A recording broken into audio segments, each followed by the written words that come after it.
bought it at an old auction 30-some years ago with the intention of getting it running and never got around to it. And that meant that this original 1956 GMC pumper truck had been sitting on John's property for more than 3 decades. A contractor who recently visited his property let the Milton Fire Department know that John had a little piece of their fire history. And next thing you know, the Milton Fire chief's giving you a call. Said, I'd like your truck, yeah. John had bought the truck 30 years ago, thinking he could fix it up and use it as a water pumper on his farm. But since that never happened, he decided to donate it back to Milton Fire Department.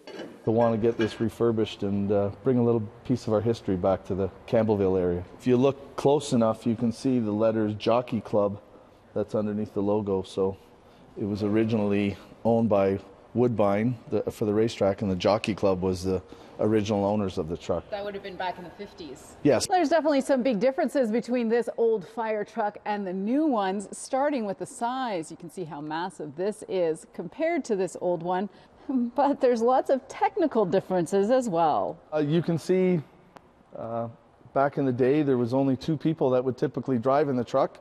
So if only 2 people could be in the truck, what about the other firefighters that were heading to the... Well, the other firefighters back in the day got to climb on the back and hold on for dear life.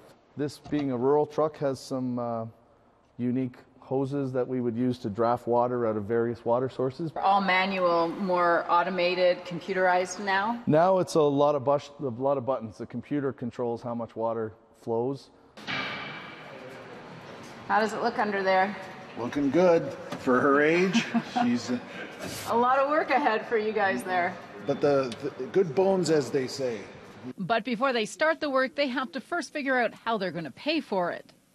You know, come up with a campaign to maybe raise some funds and restore it. And, you know, again, it would be just a piece of our heritage and also part of the relationship that we've had with Mohawk Woodbine Racetrack. Something that John is looking forward to seeing. Well, it's heritage, right? So, you know, they don't make them anymore. And if everything gets thrown away, you got to remember, let people remember the past a little bit. Well, definitely months of work ahead. The hope is, though, that it can be part of educational programs and community events here in Milton and the area in the coming years. In Milton, Audra Brown, City News.